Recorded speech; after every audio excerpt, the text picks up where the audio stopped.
সোনার মানিক যুবকেরা, আব্বার মায়েরা, দয়ার নবী আমার ভাবলেন আমার ফাতেমাকে বিবাহ দিতে হবে। বিবাহের পর্যাপ্ত বয়স হয়ে গেল। আল্লাহ নবী প্রাথমিকভাবে ভাবতে লাগলেন আমি ফাতেমাকে কার সঙ্গে বিবাহ দেব। নবী আমার প্রাথমিকভাবে কিছু সাহাবাদের মধ্যে আলোচনা করতে লাগলেন আমি আমার কলিজার টুকরি ফাতেমাকে কার সঙ্গে বিবাহ দেব। মদিনার জমিনে ধনী ধনী সাহাবায়ে কেরামেরা ছিলেন কি ছিলেন না? কত শিক্ষিত মানুষ ছিলেন, কত সম্পদশালী মানুষ ছিলেন। এক তো তামাম বিশ্বের মানুষের সঙ্গে আমার নবীর সম্পর্ক হলো নবী আর উম্মত। শ্রেষ্ঠ সম্পর্ক মানুষের জীবনে দুটো। আমি ইতিপূর্বে একবার বলেছি, আর একবার স্মরণ করিয়ে দেই। আল্লাহর বান্দা, এর থেকে দামি সম্পর্ক মানুষের জীবনে কিছু হতে পারে না। নবী আর উম্মত, এর থেকে দামি সম্পর্ক কিছু হতে পারে না।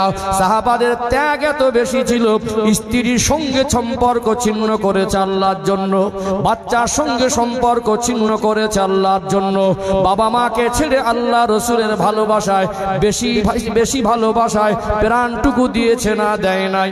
ও ভাইরা বাবাজিরা, একটু গভীর মনোযোগ দিয়ে শুনুন। দুনিয়ার জমিনে আমরা নবীকে ভালোবাসি, আর আমার নবীর সাহাবারা আমার রাসূলুল্লাহকে ভালোবাসা যে দেখিয়েছেন, ওই ভালোবাসা কিয়ামত পর্যন্ত আর কেউ ভালোবাসতে পারবে বলে মনে হয় না। কেননা নবী আমার বললেন আমার সাহাবারা সামান্য যদি জব দান করে, তোমরা যদি উহুদ পাহাড় পরিমাণ সোনাও দান করে দাও, আমার সাহাবাদের সামান্য জব দান করার সমতুল্য হবে না। কি দয়ার নবীর আদর্শ! নবী সাহাবারা আমার রাসূলকে কি ভালোবাসতেন, নবীর সঙ্গে গভীর সম্পর্ক নবী আর সাহাবা, নবী আর উম্মত। তারপরে যদি আমার নবীর সঙ্গে পারিবারিক সম্পর্কে জোড়ানো যায়, এই নসিবটা ছোট না বড়। নবীর মেয়েটাকে যদি বৌমা করে ঘরে আনা যায়, নসিব ছোট হবে না বড় হবে? আল্লাহ নবীর জামাই হওয়াটা যেমন তেমন ব্যাপার নয়। মদিনার সাহাবারা তারা মনের মধ্যে পরিকল্পনা করতে লাগলেন আল্লাহ নবীর কলিজার টুকরি নবী আমার যার সম্বন্ধে বলেছেন ফাতিমাতু সাইয়্যিদাতু নিসাই আহলিল জান্নাহ, আমার ফাতেমা হলো জান্নাতি মহিলাদের সরদারিনী।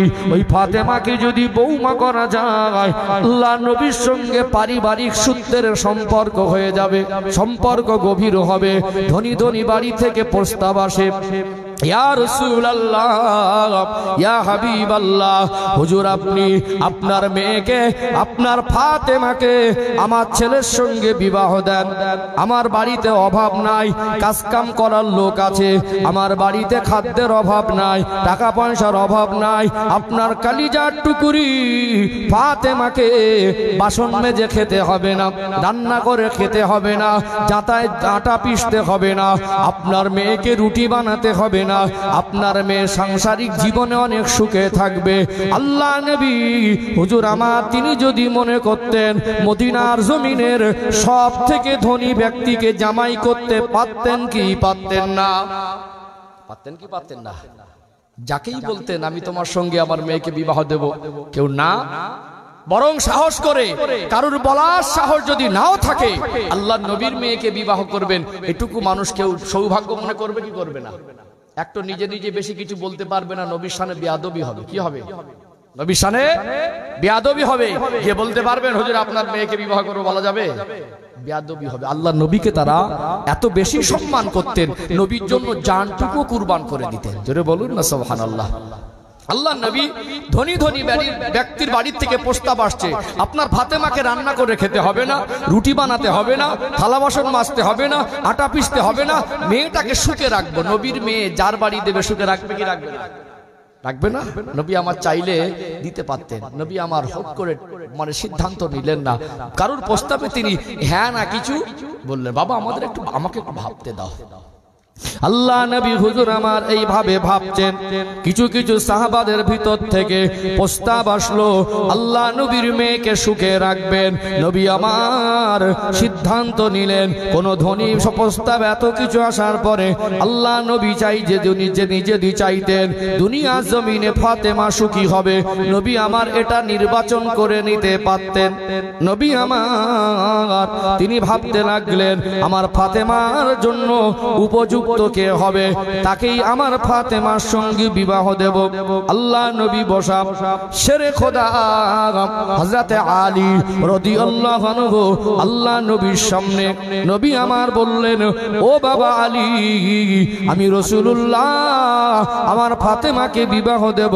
আমি মোটা মদিনার জমিন আমি আমার নজরে খুঁজে খুঁজে দেখেছি, আমার ফাতেমার জন্য যোগ্য স্বামী হিসাবে আমি শেরে খোদা আলী ছাড়া আর অন্য কাউকে দেখছি না। জোরে বলুন সুবহানাল্লাহ। আল্লাহ নবীর জামাতা শেরে খোদা হযরতে আলী রাদিয়াল্লাহু আনহু একটু লজ্জায় পড়ে গেলেন, মাথাটা হ্যাট করে নিলেন। নবী আমার বললেন, ও বাবা আলী, তুমি বড় খুশনসিব, তোমার কপালটা বড়, তোমার তকদীরটা অনেক বড়, তোমার নসিবটা অনেক বড়। দুনিয়ার মানুষেরা সাধারণ ছেলে মেয়েরা তারা একটা মেয়েকে স্ত্রী হিসাবে পেয়েছে, আল্লাহ দয়াময় তোমাকে জান্নাতি মহিলাদের সরদারিনীর স্বামী হিসাবে কবুল করে নিয়েছে।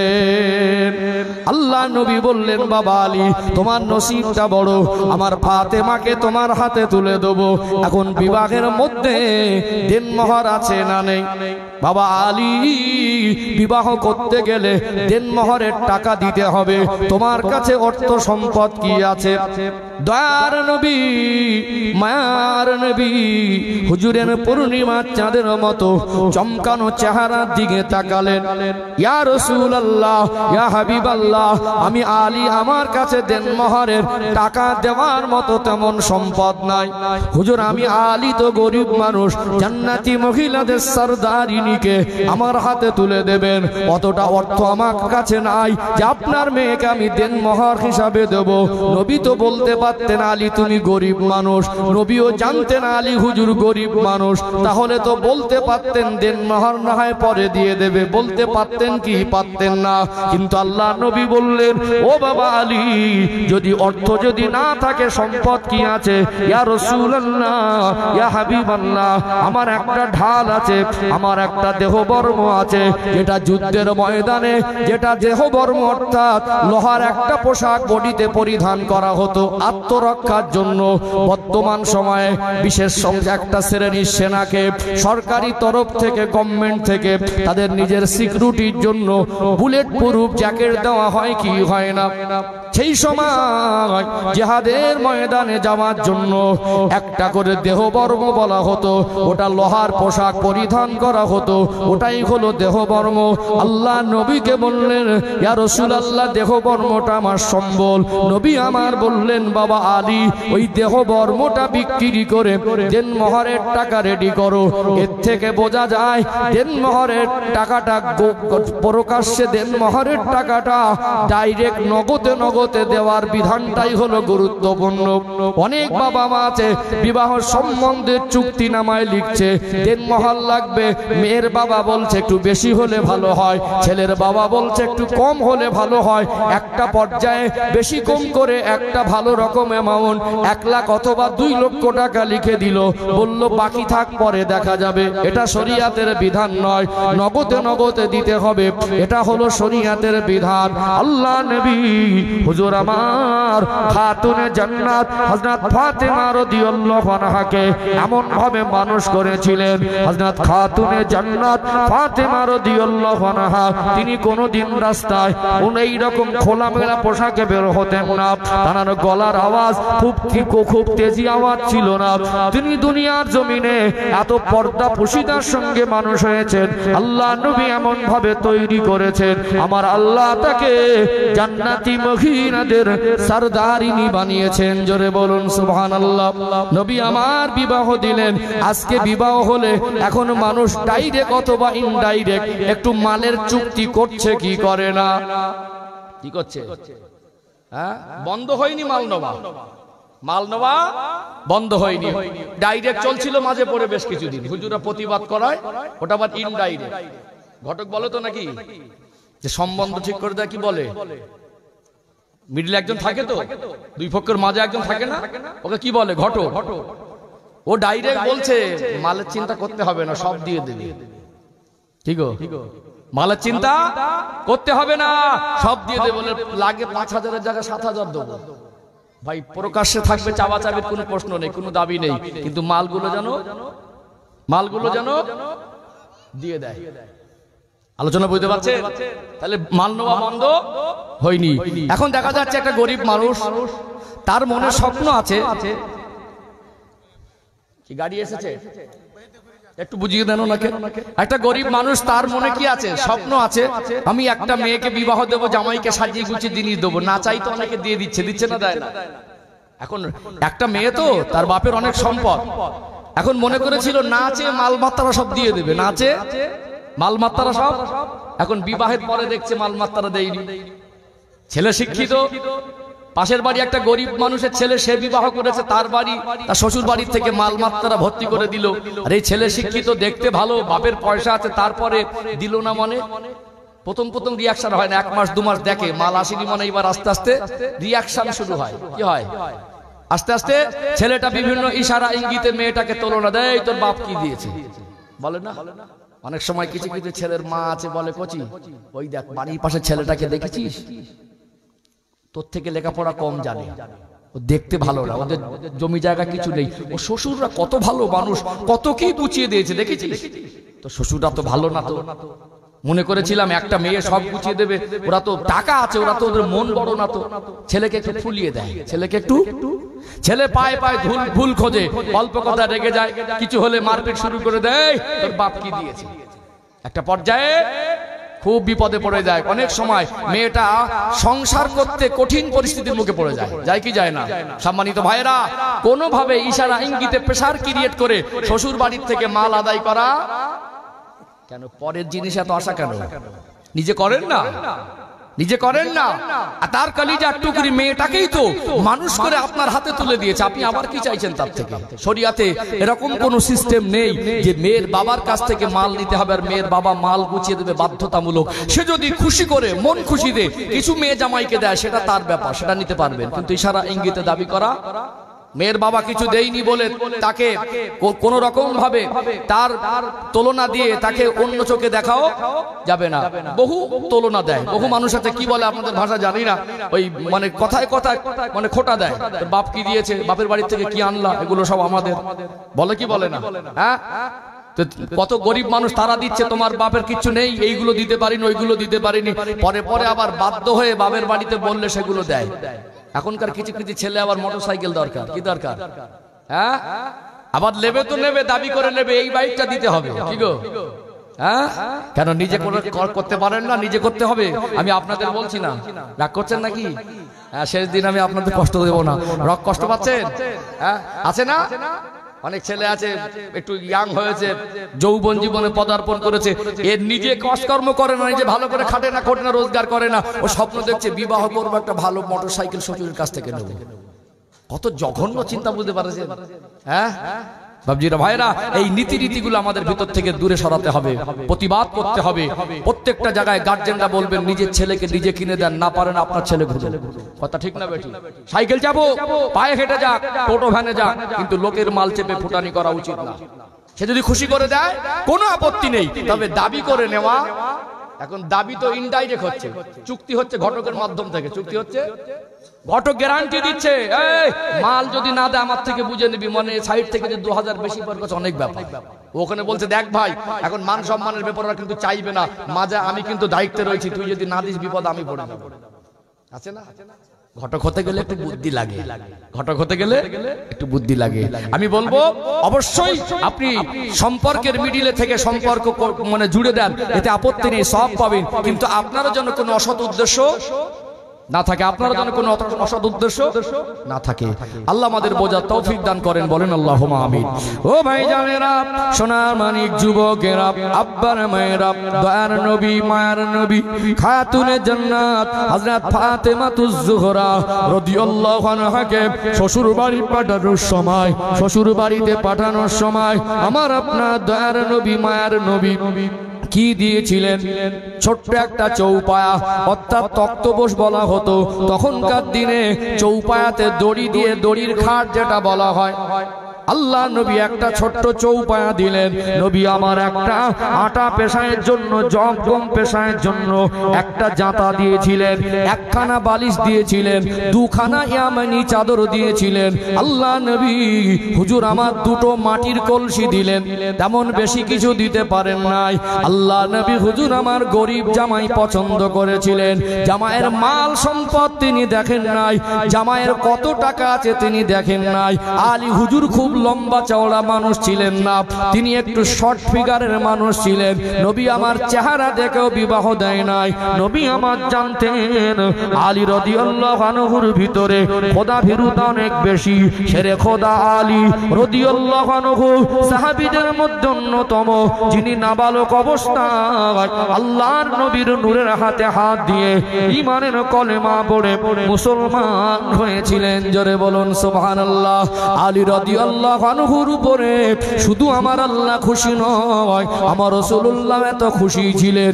আলী রাদিয়াল্লাহু আনহুর সম্মান, মাকাম, মর্যাদা হলো আলা মাদিনাতুল ইলমি ওয়া আলিয়ুন বাবুহা। নবী বললেন আল্লাহ দয়াময় আমাকে জ্ঞানের শহর করেছেন, আর ওই জ্ঞানের দরওয়াজা শেরে খোদা হযরত আলী রাদিয়াল্লাহু আনহুকে দিয়েছেন। জোরে বলুন সুবহানাল্লাহ। আল্লাহ নবী জানতেন আমার মেয়ে যদি এই রকম পবিত্রা জীবন হয়, আমার জামাই যদি আমালে জিন্দেগিতে আল্লাহর কাছে প্রিয় হয়, মেয়ে যেমন জামাই তেমন হবে। সংসারে সোনা দানা হীরা মুক্তা মতি জহরত যদি না থাকে, সংসারের জীবনে যদি অনেক টাকা পয়সাও না থাকে, মেয়ে যদি যেমন হবে, জামাই যদি তেমন হয়, ওই পরিবারে আল্লাহ দয়াময় সন্তান দেবেন, পৃথিবীর সেরা সন্তান। বাপ হলেন জ্ঞানের শহরের দরওয়াজা, মা হলেন জান্নাতি মহিলাদের সরদারিনী। আল্লাহ সন্তান দিলেন আল হাসানু আল হুসাইনু সাইয়্যিদা শাবাবি আহলিল জান্নাহ। আল্লাহ দয়াময় আমার নবীর কলিজার টুকরা দুটো নাতিকে तमाम জান্নাতি নাজওয়ান তরুণ যুবকদের সরদার করেছে। আরো জোরে বলুন। নবী কি দেখেছিলেন? অর্থ দেখেছিলেন। ওই জন্য চরিত্রবান দিনদার সৎ ছেলে খুঁজতে হবে, খুঁজতে হবে। তার আখলাক চরিত্র যেন ভালো হয়, তার মনে যেন দুনিয়ার মালের লোভ বেশি না থাকে, মানুষ যেন প্রকৃত মানুষ হয়, তার ভিতরে যেমন দিনদারিতা থাকে, আমালে জিন্দেগি থাকে। ওই রকম মেয়েকে ছেলের হাতে মেয়ে তুলে দিলে মেয়েটা না খেয়ে তো থাকবে না। আজকে না খেয়ে কেউ থাকে না, হয়তো তার 50 বিঘে জমি থাকবে না, হয়তো অনেক সম্পদ থাকবে না, কিন্তু ছেলেটা 5 ওয়াক্ত নামাজি, ছেলেটার মুখে সুন্নতি দাড়ি, ছেলেটা আখলাক চরিত্রবান। এরকম ছেলের হাতে মেয়ে তুলে দিলে মেয়ের জীবনটা শান্তির সঙ্গে যাবে। অতিরিক্ত সুখ না পেলে শান্তি। তারপরেও আল্লাহর নবী ঠিক বিপরীতে একটা মেয়েকে বিবাহ দিয়েছিলেন উসমান রাদিয়াল্লাহু আনহুর সঙ্গে। কার সঙ্গে? উসমান রাদিয়াল্লাহু আনহুর সঙ্গে। হযরতে রুকাইয়া রাদিয়াল্লাহু আনহাকে ইন্তেকালের পরে মদিনায় হযরত ফাতেমা রাদিয়াল্লাহু আনহার বিবাহের পরে আল্লাহর নবী ভাবলেন উম্মে কুলসুম রাদিয়াল্লাহু আনহা, আল্লাহর নবীর আরেকটা মেয়েকে উম্মে কুলসুম, এই উম্মে কুলসুম রাদিয়াল্লাহু আনহাকে পরবর্তী সময় উসমান হুজুরের সঙ্গে আবার বিবাহ দিলেন। একটা মেয়ের ইন্তেকালের পর আরেকটা মেয়েকে বিবাহ দিলেন। নবী কিন্তু ধনী বলে ঘৃণা করতেন না। একটা জামাই যেমন গরিব, ওখানে দিনদারি দেখে দিলেন, আর একটা জামাই এত ভালো, তিনি ধনী ছিলেন, অগাধ সম্পদের মালিক। একটা মেয়ে ইন্তেকালের পরে আবার একটা মেয়েকে তার হাতে তুলে দিলেন। তাহলে নবীর কাছে সম্পদ থাকা না থাকাটা বড় ছিল না, ছিল কি দিনদারিটা, সততা, আল্লাহ ভীরু, আল্লাহর ভয়, আমালে জিন্দেগি ভালো, আল্লাহ ব্যক্তির উপর সন্তুষ্ট। আল্লাহ পাকের নবী ওই রকম জামাই খুঁজেছিলেন। জোরে বলুন সুবহানাল্লাহ। আমরা ছেলে মেয়ের বিবাহের ক্ষেত্রে দিনদারিতার দিকে গুরুত্ব দেবো ইনশাআল্লাহ। আমি যেহেতু বিস্তারিত আলোচনা যাচ্ছি না, শেষ দিন একটু সময় তো পার হয়ে যাচ্ছে, একটু আগে বলবো। একটু এই কথাটা বলা দরকার ছিল কি ছিল না? যুবক ভাইরা যাদের বিবাহ হয়নি, নিয়ত করেন কোন রকম ইশারা ইঙ্গিতে শ্বশুর বাড়ির মালের প্রতি লোভ করব না। যারা সন্তানের বাবার মা আছেন এখানে বসে নিয়ত করেন, আমার বৌমার বাবার বাড়ি থেকে কি দিল না দিল ওটা আমার যায় আসে না, কোনোদিন আমরা কোনো ইশারা ইঙ্গিতে তাদের থেকে মালের আশা করব না। এখানে বসে যদি এই নিয়ত করতে পারেন বসাটা সার্থকতা হবে। কথা ঠিক না বেঠিক? সম্মানিত ভাইরা, আমি আসবো একটু উহুদের যুদ্ধের ঘটনায়। দুটো একটা বলি নাকি? তাকবীর দেন, নারে তাকবীর। মাশাআল্লাহ, আর একটু প্রাণ ভরে নারে তাকবীর। সিলসিলায়ে হক মুজাদ্দিদে জামাত আহলে সুন্নাত ওয়াল জামাত পাহাড়পুর গ্রামবাসী বিন্দু বিশ্ব নবীর জীবনী জলসা, এই জলসার কমিটির সাহেবানগণ নারে তাকবীর, নারে তাকবীর। ও ভাইজানেরা, সোনার মানিক যুবকেরা, আব্বারা মায়েরা, ইসলামের ইতিহাসে প্রথম যুদ্ধ হলো ওটা হলো বদরের যুদ্ধ। কাফেররা, মক্কার কুরাইশরা, মক্কার কাফের বেঈমানেরা অত্যন্ত লজ্জিত হয়ে, অপমান হয়ে, চরমভাবে পরাজিত হয়ে মক্কার জমিনে ফিরে গিয়েছিল। কিন্তু তাদের মনে ক্ষোভ ছিল, আমরা ছিলাম 1000 জন আর ওরা ছিল 300 প্লাস। এই অল্প লোকের কাছে আমরা এমন চরমভাবে লজ্জিত হয়েছি, এমন ভাবে পরাজিত হয়েছি, আমরা এতটা বেশি ক্ষতিগ্রস্ত হয়েছি। প্রতিদান, প্রতিদান বলে একটা জিনিস আছে। আল্লাহ নবী যেমন সাহাবাদের নিয়ে ইসলামের জন্য ত্যাগ করেছেন, আমার রাসূলুল্লাহ সাহাবারা যেমন ত্যাগ করেছেন, আল্লাহ তাদের প্রতিদান বদলা দেবেন কি দেবেন না। যারা বেঁচে ফিরেছেন এরা গাজী হয়ে ফিরেছেন, যারা শহীদ হয়ে গেছেন আল্লাহ দয়াময় তাদের শাহাদাতের মর্যাদা দিয়েছেন। জোরে বলুন সুবহানাল্লাহ। আল্লাহ নবী হুজুর তিনি বুঝতে পারছেন 1 বছর হয়ে গেল বদরের যুদ্ধের পর প্রায় 1 বছরের মতো সময় অতিবাহিত হলো। নবী আমার ভাবতেন আজকে আমরা চরমভাবে ওদেরকে পরাজিত করার পরেও ওরা আমাদের প্রতি ক্ষোভ মিটায়নি, ওদের এখনো পরিকল্পনা আছে যে কোনো সময় ওরা হামলা করতে পারে। এই সময় তারা মক্কার জমিনে খুব কঠিনভাবে প্রস্তুতি গ্রহণ করছে, এইবারে ওদেরকে জানে মিটিয়ে দেবো। এই যুদ্ধে উহুদের যুদ্ধ, দ্বিতীয় যুদ্ধ, এতে ওদের উদ্দেশ্য ছিল যে কোনো ভাবে আল্লাহ নবীকে জানে মিটিয়ে দেবে। আবু সুফিয়ানের স্ত্রী হিন্দা, এ ছিল ইসলামের চরম দুশমন। আল্লাহ নবী সাহাবীরা এই ময়দান থেকে জয়ী হওয়ার পরে সে প্রতিজ্ঞাবদ্ধ হয়েছিল মক্কার কাফেররা তারা কখনো কখনো ওখানে মক্কায় ফিরে এসে চরম লজ্জিত হয়ে এমন ভাবে প্রতিজ্ঞাবদ্ধ হয়েছিল প্রতিশোধ বদলা না নেওয়া পর্যন্ত মাথার চুল কাটবে না, মাথার চুল ফেলবে না, দাড়ি মুন্ডন করবে না। এরা ভিতর থেকে কঠিন ভাবে পরিকল্পনা করেছে আবার পুনরায় মদিনা আমার রাসূল সাহাবাদের আক্রমণ করবে। মদিনার খবরটা ও মুনাফিকদের মাধ্যমে মক্কায় পৌঁছে যাচ্ছে। আল্লাহ নবী বিস্তারিত অত কিছু জানতেন না। আল্লাহর হাবিবের উপরে আল্লাহ দয়াময় কোরআনুল কারীমের আয়াত নাজিল করে দিলেন, ওয়াসারিউ ইলা মাগফিরাতিম মির রাব্বিকুম ওয়া জান্নাতিন আরদুহাস সামাওয়াতু ওয়াল আরদ। আমার আল্লাহর হাবিবের উপরে কোরআনুল কারীমের আয়াত নাজিল হয়ে গেল। আমার নবীকে জিবরাইল আমিন জানিয়ে দিয়ে গেলেন, ইয়া রাসূলুল্লাহ, ইয়া হাবিবাল্লাহ, হুজুর আরেকবার তৈরি হতে হবে আপনাদেরকে জানে মিটিয়ে দেওয়ার জন্য। মক্কার মানুষেরা, কাফেররা, কুরাইশরা খুব কঠিন ভাবে পরিকল্পনা করেছে, আবার তাদের সামনাসামনি হতে হবে। আপনি তৈরি হন আর আপনার সাহাবাদেরকে আপনি মানসিক ভাবে তৈরি করুন। আল্লাহ কোরআনুল কারীম আয়াত নাজিল করে আমার নবী আর সাহাবাদের জানিয়ে দিলেন। আমার রাসূলুল্লাহ বললেন, আয়াত পড়ে শোনালেন, ওয়াসারিউ, ছুটে ছুটে এসো ইলা মাগফিরাতিম মির রাব্বিকুম, তোমার রবের সন্তুষ্টির দিকে, ক্ষমার দিকে, ওয়া জান্নাতিন আরদুহাস সামাওয়াতু ওয়াল আরদ। আল্লাহ শুধু ক্ষমা করবেন না, আল্লাহ ক্ষমা করার পাশাপাশি আসমান আর জমিনের মাঝায় যতটা খালি জায়গা অত বড় জান্নাত নসিব করে দেবে। আরো জোরে বলুন। সাহাবাদের মধ্যে এই আয়াত শোনানোর পরে খুশি জোয়ার উঠে গেল, খুশিতে বাগে বাগ হয়ে গেলেন। আল্লাহ ডাকছেন অসারিও ছুটে ছুটে এসো তোমার রবের ক্ষমার দিকে। সাহাবারা বলতে লাগলেন ইয়া রাসূলুল্লাহ, ইয়া হাবিবাল্লাহ, কি করলে ক্ষমা পাবো? আল্লাহ যদি ক্ষমার মতো সুসংবাদ দেন, আল্লাহ যদি ক্ষমা করার জন্য ওয়াদা দেন, এই জীবনের গুনাহ যদি ক্ষমা হয়ে যায়, আল্লাহ যদি ক্ষমা করে দেন, এর থেকে বড় পাওনা আর কিছু হতে পারে না। আল্লাহর তরফ থেকে ক্ষমা প্রাপ্ত হওয়া তার মানে আল্লাহর জান্নাতের হকদার হয়ে যাওয়া। সাহাবাদের কাছে যদি ক্ষমার ওয়াদা করা হয়, তাহলে তাদের কাছে এর থেকে বড় জিনিস আর ক্ষমা যদি হয়ে যায়, আল্লাহ যদি ক্ষমা করে দেন, এর থেকে বড় জিনিস আর কিছু আছে? তোমার রবের সন্তুষ্টির দিকে, ক্ষমার দিকে চলে এসো। আল্লাহর হাবিবের উপরে আল্লাহ আয়াত নাজিল করে বললেন আমি আল্লাহ শুধু ক্ষমা করব না, বলতে ছুটে ছুটে এসো ক্ষমার দিকে। শুধু ক্ষমা নয়, জান্নাতিন আরদুহাস সামাওয়াতু ওয়াল আরদ, আসমান আর জমিনের মাঝে যতটা খালি জায়গা, ক্ষমার পাশাপাশি আমি আল্লাহ জান্নাত নসিব করে দেব। জাহান্নাম থেকে বেঁচে যাওয়া, ক্ষমা পেয়ে যাওয়া আর আল্লাহ সন্তুষ্টি অর্জন করা, এর থেকে দামি সম্পদ আর মানুষের জীবনে কিছু হতে পারে না। আল্লাহর নবী সাহাবায়ে কেরামেরা আনন্দে মেতে উঠলেন।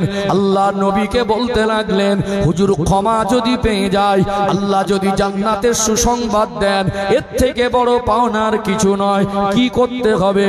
কি করলে আল্লাহ ক্ষমার জান্নাত দেবেন?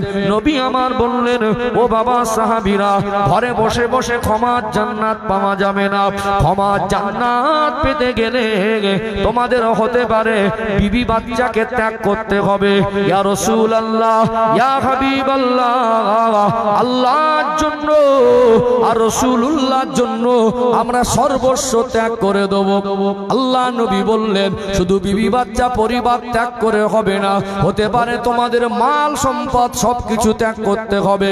নবী বললেন, এই কথা বলার পরে সাহাবারা বললেন আমাদের কাছে ক্ষমার জান্নাতের থেকে বড় কিছু নয়। আল্লাহ নবী বললেন ক্ষমার জান্নাত এতটা সহজ নয়, হতে পারে তোমাদের জানটুকু দিয়ে দিতে হবে।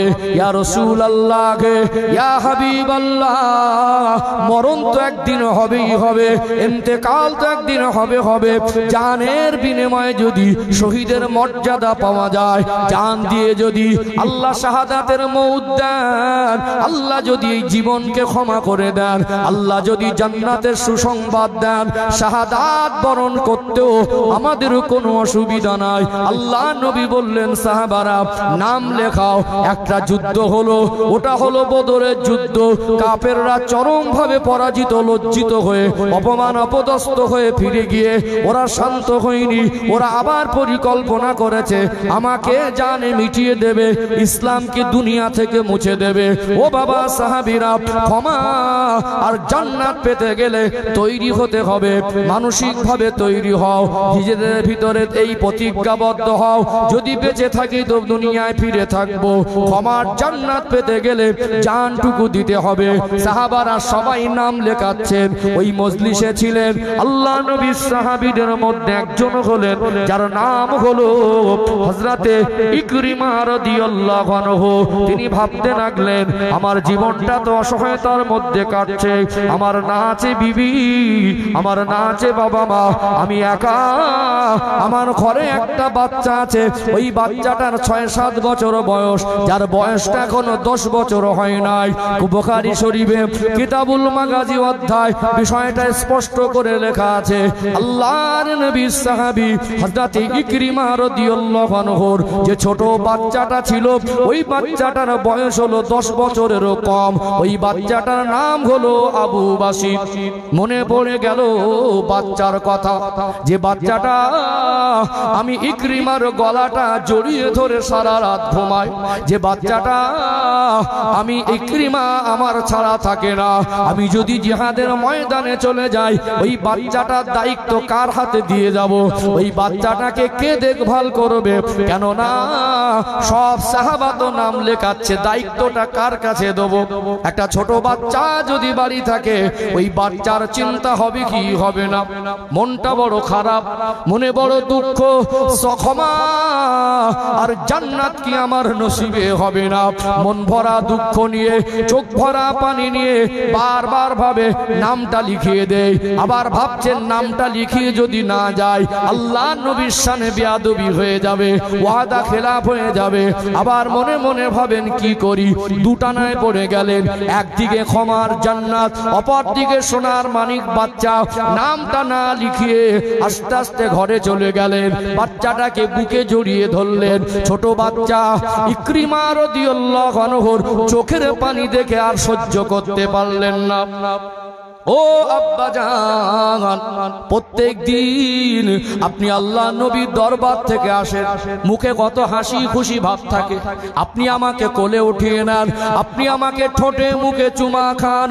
আজকে আপনি কেন চোখ ভরা পানি নিয়ে এসেছেন? আল্লাহ নবীর সাহাবী হযরত আবু বসিরের আব্বা ইকরিমা রাদিয়াল্লাহু আনহু ছোট বাচ্চার ঠোঁটে মুখে চুমা দেয়। ও বাবা, ছেলে আমার নসিবটা বড় বদনসিব। মনে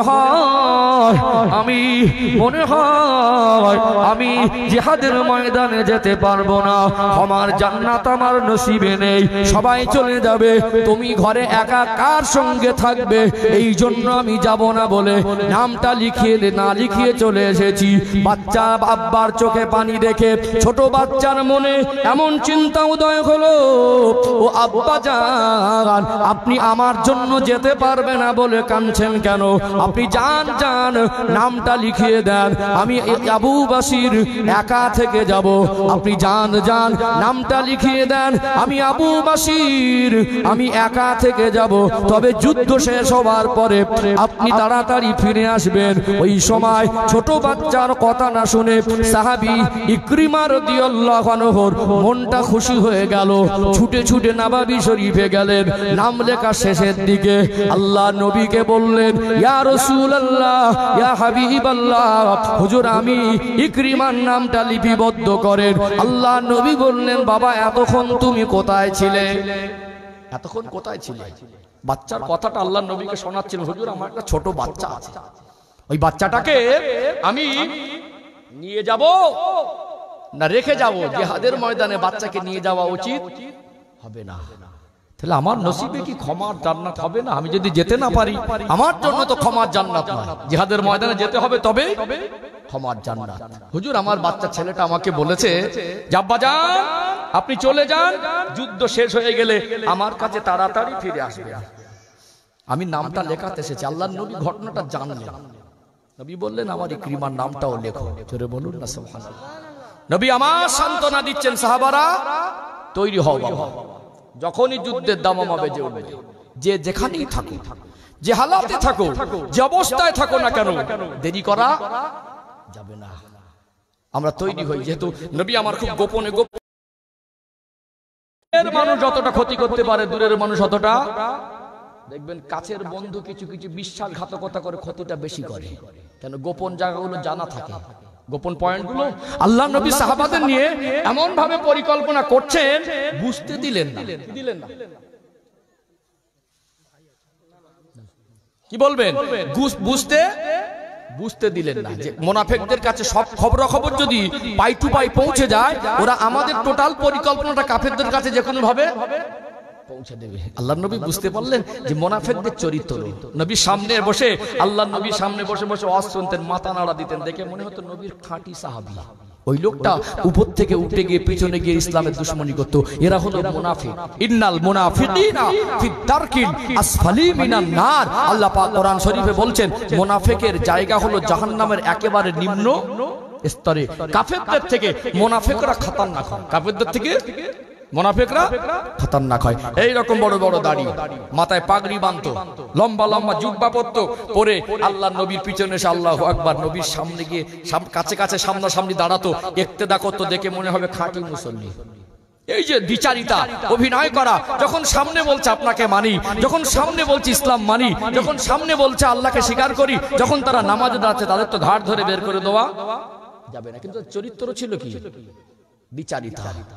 সামনের রূপ একরকম, বাইরের রূপ সামনে ইসলামকে ভালোবাসি, সামনে নবীকে ভালোবাসি, ভিতরে নবীর বিরোধিতা, এদেরকে বলা হয় কি? মুনাফিক। এদেরকে কি বলা হয়?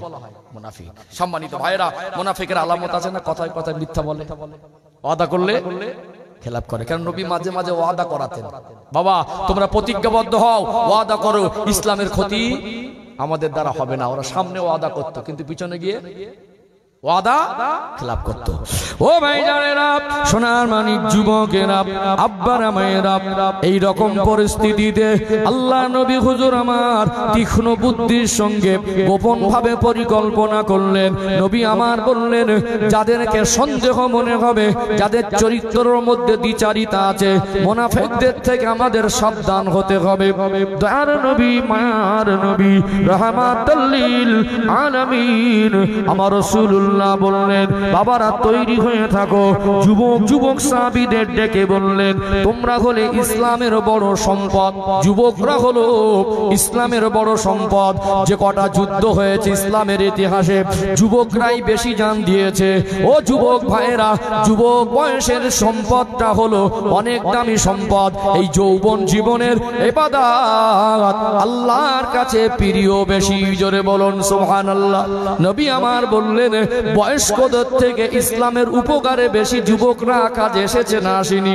বয়স্করা হয় মুরব্বী। একটা 80 বছরের বয়স্ক মানুষ, সে কি সম্পূর্ণ শক্তি নিয়ে যুদ্ধ করে মানুষকে পরাজিত করতে পারবে? যুবক বয়সের দরকার আছে না নাই? যুবক যুবক সাহাবা এরা ছিলেন আল্লাহ নবীর পাগল। আল্লাহ নবী বললেন, জান, আব্বা যদি বাড়ি থাকে, মা যদি বাড়ি থাকে, বাচ্চা যদি বাড়ি থাকে, স্ত্রী যদি বাড়ি থাকে, বিদায় নিয়ে নেন।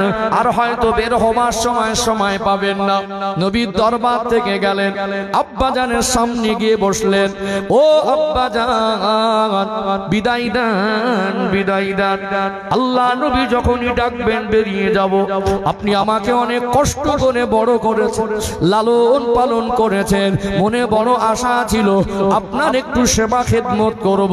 আল্লাহ নবীর জন্য, আমার আল্লাহর জন্য জিহাদের ময়দানে যেতে হবে। বেঁচে যদি আসি নসিব মনে করবেন, আর যদি মারা যায় আল্লাহর রাস্তায় আপনি সন্তানকে ক্ষমা করে দেবেন। আব্বার চোখ ভরা পানি। আব্বা সোনার মানিক, কলিজার টুকরা বাচ্চার ঠোঁটে মুখে হাত বোলায়, মাথায় হাত বোলায়, তুই আমার একমাত্র কলিজার টুকরা সন্তান, তোকে না দেখলে থাকতে পারি না। বাপের চোখে পানি, বাবার চোখে পানি দেখে বলে, আব্বা আপনি অমন করে কেন কাঁদছেন? ও বাবা, ছেলে, ও আমার সোনার মানিক, এ কান্না, চোখের পানিটা, এ কান্নাটা দুঃখের কান্না নয়। তুমি চলে যাবে বলে, তুমি শহীদ হবে বলে কাঁদছি না। আল্লাহ নবী ডেকেছেন, আল্লাহ ডেকেছেন, বাধা দেওয়ার মতো অধিকার আমার নাই। ফিরে যদি আসো বাবা, নসিব মনে করব। আমি তোমার জন্য দোয়া করি, আমার ছেলে যদি শহীদ হয়ে যায়, আমার ছেলের রক্তের বিনিময়ে যদি আমার রাসূলুল্লাহ ঠিক থাকে, ইসলাম যদি জীবিত হয়, এতে আমার দুঃখ নেই। একবার ভালো করে সন্তানের দিকে দেখে, ছেলেটাকে বললে, বাবা যাও, ফিরে যদি আসো নসিব মনে করব। শহীদ যদি হয়ে যায়, দুঃখিত হব না, বরং আনন্দিত হব, নিজেকে গর্বিত মনে করব। কেননা হাসরের ময়দানে শহীদের আব্বা হয়ে উঠব। আরো জোরে বলুন। মায়ের কাছে চলে গেলে, ও আম্মা জান, বিদায় দেন, বিদায় দেন। মার মনে সন্তানের উপরে দয়া মায়া বেশি না কম। বাচ্চা হোঁচট খেয়ে পড়ে যাওয়ার সাথে সাথে শুধু বাচ্চাটা ব্যথা পায় না, মার কলিজাটা যেন একবার চিকবি গিয়ে ওঠে কি ওঠে না। বাচ্চার শরীরে কোথাও কেটে গেলে রক্ত দেখে দুনিয়ার মানুষ কত কষ্ট পায় জানি না। মার কলিজা যেন ফেটে যায় কি যায় না। বাচ্চার কষ্টটা শুধু যেন মনে হয় বাচ্চার কষ্ট নয়, ওটা বাবা মার কষ্ট। মার কাছে গিয়ে বলে, মা, আম্মা জান, বিদায় দেন, বিদায় দেন। আর হয়তো দেখা হবে না। যদি চলে যাই, আল্লাহ নবীর সঙ্গী হয়ে যাব। আমার জানের বিনিময়ে, আমার রক্তের বিনিময়ে যদি ইসলাম জীবিত হয়, ইসলাম জিন্দা হয়, এটা আমার কাছে খুশনসিব মনে হবে। মা আর হয়তো দেখা হবে না। মা বাচ্চার গলা জড়িয়ে ধরে ধরে ঠোঁটে মুখে চুমা খায়, চোখ ভরা পানি। ওরে আমার সোনার মানিক, ওরে আমার কলিজার টুকরা, আমি কাঁদছি, দুঃখে কাঁদছি না, আনন্দে কাঁদছি। যদি আমার বাচ্চা শহীদ হয়ে যায়, এর জন্য আমি দুঃখে কাঁদছি না, বরং আনন্দিত হব। হাসরের ময়দানে আল্লাহর সামনে শহীদের মা হয়ে উঠব। আরো জোরে বলুন, মা বাবার কি ইসলামের প্রতি দরদ। আজ আমরা কিছু অপদার্থ সন্তান আছি, লোকে বলে মক্খরের বাবা। কার জন্য বলে? কার জন্য? লোকে বলে চোরের বাবা। কার জন্য বলে? ছেলের জন্য। আজ আমাদের কর্মের জন্য বাবা মার মান সম্মান ক্ষতি হয়, সন্তানের জন্য লজ্জা। কথা ঠিক না? গাঁজাখোরের বাবা। একটা ছেলে যদি কুকর্ম করে, যদি এখন যা দিনকাল ছেলে মেয়ে পালিয়ে বিবাহ করছে, এই উমুকের ছেলে পালিয়েছে। কার ছেলে? উমুকের ছেলে। কেন? তোমার বাবা মা, তুমি তোমার বাবা মার সম্মানটুকু রাখো না, তুমি তোমার বাবা মার কলঙ্ক সন্তান। সাহাবাদের মতো হও, যুবক যুবক সাহাবাদের মতো জীবন তৈরি করো। তারা শাহাদাত বরণ করেছেন, জান কুরবান করেছেন। বাবা মার মান সম্মানটা দুনিয়া শুধু বড় করি, আখিরাতেও বড় করে দিয়েছেন। জোরে বলুন। সন্তান হবে সাহাবাদের মতো আদর্শ না। আমার বাবা মা যেন আখিরাতে গর্বিত হয় যে আমার সন্তান জামাজি, আমার সন্তান পরেশগার, আমার সন্তান দিনদার, আমার সন্তান নবী প্রেমিক, আমার সন্তান ইসলাম দরদি। এইটুকু হওয়া দরকার আছে না? আজ আমাদের যুবক ভাইদের বলি, কথাগুলো আমি প্রসঙ্গ ভাবে মাঝে মাঝে বলি, এটা আমার বদ অভ্যাস, মনে করবেন না যে আমি পাহাড়পুরের ছেলেদের বলছি। ঠিক আছে, রাগ করছেন? কথাগুলো ওদের প্ল্যাটফর্মে বসে হুজুর হিসেবে বলা দরকার নাকি? হ্যাঁ, আমার দায়িত্ব বেশি হাত করা। কেউ করেছে বলে তাকে বলো না, আগামী দিন ছেলেগুলো যাতে ওই পথে না যায়। আগামী দিন বেশিরভাগ দেখবেন যারা পালিয়ে বিবাহ করে, সংসার খুব একটা বেশি টেকে না। মাঝে মাঝে এক একটা টিকে যায়, মাঝে মাঝে বাবা মার মনে কষ্ট দিয়ে, বাবা মার মনে আঘাত দিয়ে, মাতব্বারি করে কিছু করে বাবা মার দোয়া থেকে বঞ্চিত হয়। কি গো, বাবা মার দোয়া থেকে আবেগে পড়ে মনে করে ভীষণ কিছু হচ্ছে, একটা সময় দেখে শেষ বেলায় সংসার করার টিকাটাই মুশকিল হয়ে যায়, সংসার টেকাটাই। ওই জন্য বাবা মার অবাধ্য সন্তান হব না, প্রতিজ্ঞাবদ্ধ হব। আমি আমার ভাইদের বলি, বাবা মার অবাধ্য সন্তান হিসাবে যেন আমরা না বড় হই, বাবা মার বাধ্য হয়ে থাকবো ইনশাআল্লাহ। কি গো, একদিন ছেলেটা যদি বিছানা সজ্জা হয়ে যায়, সবাই ফেলে দেবে, বাবা আর মা ফেলে দিতে, স্ত্রী ফেলে দিয়ে চলে যেতে পারে, সব স্ত্রী না, কিন্তু বাবা মা কোনোদিন ফেলে দিয়ে চলে যাবে না। তোমার চোখ আছে বলে, তুমি হাঁটতে পারছো বলে, সুস্থ আছো বলে, তোমার এখন দুনিয়ায় কত বন্ধু বান্ধব, শ্বশুর শাশুড়ি সব হয়েছে। তুমি যদি বিছানায় পড়ে থাকতে, দুনিয়ায় তোমার শ্বশুরও হতো না, শাশুড়ি হতো না। একটা বিছানা সজ্জা অন্ধ মানুষকে আজকে দিন একটা মেয়েকে বলুন তো বিবাহ করুন। ঠিক আছে, আজ তোমার চোখ মুখ সুস্থ শরীর আছে বলে, তোমার বাবা মা তোমাকে যোগ্য হিসেবে তৈরি করেছে বলে, আল্লাহ দয়া আছে বলে তোমাকে সবাই চিনছে। কিন্তু তুমি যদি বিছানায় পড়ে থাকতে, তোমার স্ত্রী দুনিয়া খুঁজে পেতে না। কি গো, ঠিক বলছি না? বলবেন, কিন্তু বাবা মা ফেলে দিত। ওই জন্য সেই বাবা মার অবাধ্য হয়ে লাভবান হওয়া, আমরা বাবা মার বাধ্য সন্তান হিসেবে যেন বেঁচে থাকতে পারি, সে তৌফিক আল্লাহ পাক দান করেন। বলেন আল্লাহুম্মা আমিন। কিছু আব্বা মা একটু বকে। কে বকে? মা বকে। কে বকে? কে বকে? আব্বা বকে। আপনার আব্বা হাজার বার বকবে, আপনার স্ত্রীকে বলবেন সহ্য করা শিখে নাও। আমার আব্বা বকলে আমার দোয়া, আমার মা বকলে আমার দোয়া। বকলে রিঅ্যাকশন করবেন না, কথা ধরবেন না। আব্বার কাছে গিয়ে বলবেন, আব্বা যদি বকে আপনার মনে শান্তি হয়, একটু বেশি করে বকা দেন। যদি মনে হয় যে মারবো, পিঠটা পেতে দেবেন, মারেন, দেখবেন আব্বার মনটা এমনি নরম হয়ে যাবে। কি গো, কি মনে হয়? আব্বার মা বকছে, রিঅ্যাকশন না করে, উল্টো ঝগড়া না বাঁধিয়ে আস্তে আস্তে আব্বার কাছে, মার কাছে যাবে। মা আমি ভুল করলে তো আপনি বকবেন, আমি ভুল করলে তো আব্বা আপনি বকবেন। বকে যদি মনে ঠান্ডা না হয় তো দুটো মারেন, একটু পিঠ পেতে দিয়ে দেখবেন তো। কি গো, আমরা রিঅ্যাকশনে যাই, কি করি? উল্টো গালাগালি, উল্টো ঢুকে যায়। ছেলে বাপের মারছে, জাহান্নামের টিকিট কনফার্ম হয়ে গেছে। ও তাহাজ্জুদের নামাজ কাজ দেবে না, হজ কাজ দেবে না, নামাজ রোজা কাজ দেবে না। বাবা মার মনে কষ্ট দিয়েছো, জাহান্নামের টিকিটটা কনফার্ম করেছো, ধরে রাখো। কি ঠিক বলছি না? বাবা যদি সন্তানকে না বকে, কে বকবে? বাবা মার বকাটাও নিয়ামত, বাবা মার বকাটাও নিয়ামত। বাবা মা তো একটু বকে, ডাকে, এদের একটা সবসময় সন্তানের ভালো চায়। কি চায়? একটু ত্রুটি হলে একটু বেশি বকে, সবাই তো সমান না। মা বকছে তো কি হয়েছে, সবর করা শিখে নেন। আমার মা বকছে, অন্য লোক তো বকে না। আমার আব্বা বকছে, অন্য লোক তো বকে না। গর্ভে ছিলাম, মার পেটে 6 মাস 7 মাস পেটটা ভারী হয়ে গিয়েছিল। মা ওই অবস্থা সংসারের কাজ করেছে, করেছে না করি? সারাদিন খাটাখাটনি করে বিকাল টাইমে পেটে ক্ষুধা, একটু খেতে বসেছে, সন্তানটা লাথি মেরে দিয়েছে, পেটের যন্ত্রণা একবার পেটটাকে ধরে ওঠে আর বসে, ভাতটা মাখিয়েছে তরকারি দিয়ে, খাদ্যটা মুখে উঠে ফেলে দিয়ে ওইভাবে রাত পার করেছে, করেছে না? সবর করেছে, আমার সন্তান পেটে আছে। রাতের বেলা ঘুমাচ্ছিল, বিছানায় পেশাব করে কেঁদে উঠেছি। মা নিজে পেশাবের জায়গায় সরে গিয়ে বাচ্চাকে বুকে টেনে শুকনো কাপড়টা বিছিয়ে দিয়ে বাচ্চাকে শুকনো জায়গায় শুনিয়েছে। মা বকবে না?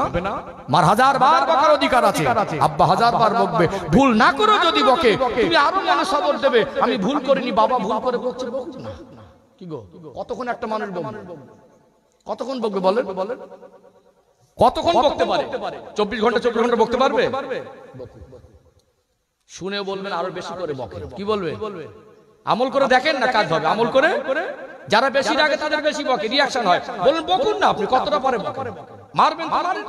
আল্লাহ বাবা মার মনটা এমন করেছেন না, মনটার ভিতরে আল্লাহ রহমটা সন্তানের প্রতি বেশি দিয়েছেন। জোরে বলেন না, জোরে বলেন না সুবহানাল্লাহ। আল্লাহ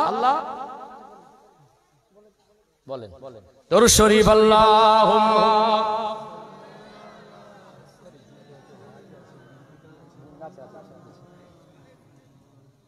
ওয়ালা আলি সাইয়্যিদিনা।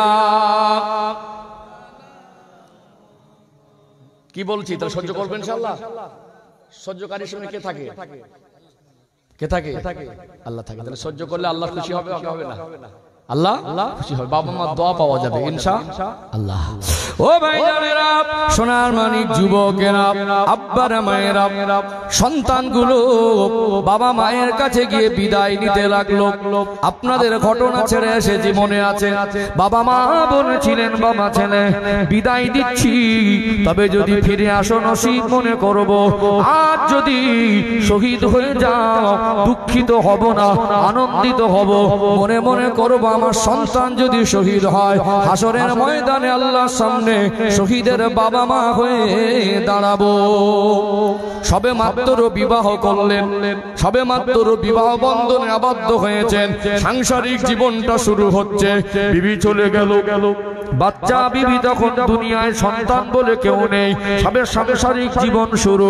যেই দিন যে যুদ্ধের দামামে বেজে উঠল, এমন সাহাবী ছিলেন, বিবির ঘরে গেলেন, ও বিবি বিদায় দেন, বিদায় দেন, সবে মাত্র বিবাহ করে আপনাকে ঘরে এনেছি, এখন আজকে জীবন চলার প্রথম রাত, আজকে আপনার সঙ্গে একটা মধুর সম্পর্কের ভিতর থেকে রাত অতিবাহিত করব, মনে বড় আশা ছিল। কিন্তু আল্লাহ নবী যখন ডাক দেবেন, আর বিলম্ব করা যাবে না, দেরি করা যাবে না, ও বিবি বিদায় দেন, বিদায় দেন, ফিরে যদি আসি নসিব মনে করবে। ওই বিবি সাহেবা আল্লাহ নবী সাহাবীকে বলতে লাগলেন, আল্লাহ নবী সাহাবী কোন রকম ভাবে আপনাকে কষ্ট দেব না, আপনার সঙ্গে কোনো আদর বিনিময় করব না, একটুখানি আপনি আমার সামনে দাঁড়ান। সবে মাত্র বিবাহ বন্ধনে আবদ্ধ হয়েছি, এখনো 24 ঘন্টা পার হয়নি, একটা রাত পার হয়নি, আপনার চেহারা মোবারকটা আমি স্ত্রী আমার জন্য দেখা হালাল, আপনার মাথা থেকে পা পর্যন্ত খুব ভালো করে দেখে নেই, আপনাকে আমি চিনে নেই, হাসরের ময়দানে জানো আমি আমার শহীদ স্বামীকে হারিয়ে না ফেলি, আমার শহীদ স্বামীকে যেন হাসরের ময়দানে কোটি কোটি মানুষের ভিড়ে চিনতে পেরে যায়। ছোট ছোট বাচ্চা কোলে উঠিয়ে নিলেন, ঠোঁটে মুখে চুমা খায়, ও বাবা ছেলে তুই আমার সোনার মানিক, ফিরে যদি আসি নসিব মনে করবেন। এই রকম ভাবে বিদায় নিলেন। সাহাবাদের কি ইমানি শক্তি, কি ইমানি তাকত! আল্লাহর নবী হুজুর আমার একটা পরিস্থিতিতে দেখলেন যুদ্ধ দামামা বেজে উঠলো, সাহাবারা চতুর্দিক থেকে চলে আসছে, দুইজন সাহাবী পাশাপাশি হেঁটে যাচ্ছেন, একজন হলেন আল্লাহ নবীর সাহাবী হযরত আব্দুল্লাহ ইবনে জাহাশ রাদিয়াল্লাহু আনহু। আর একজন মুরব্বী সাহাবী ছিলেন। এই দুইজন সাহাবী হেঁটে হেঁটে যাচ্ছেন, একে অপরে বলা বলি করতে লাগলেন, আমরা উহুদের ময়দানে যাচ্ছি, আমরা যুদ্ধের ময়দানে যাওয়ার জন্য বেরিয়েছি। এই মুহূর্তটা আল্লাহর কাছে বড় প্রিয়।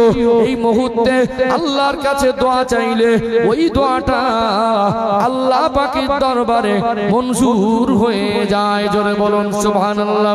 একজন আরেকজনকে বলছেন, একজন আরেকজনকে বলছেন, আমি যে দোয়া চাইবো ওটা আপনাকে শোনাবো না, আপনি যে দোয়া চাইবেন আমাকে শোনাবেন না, কিন্তু দোয়ার শেষে আমি দোয়া শেষ করলে আপনি আমিন বলবেন, আর আমি দোয়া শেষ করলে আমি আমিন বলবো।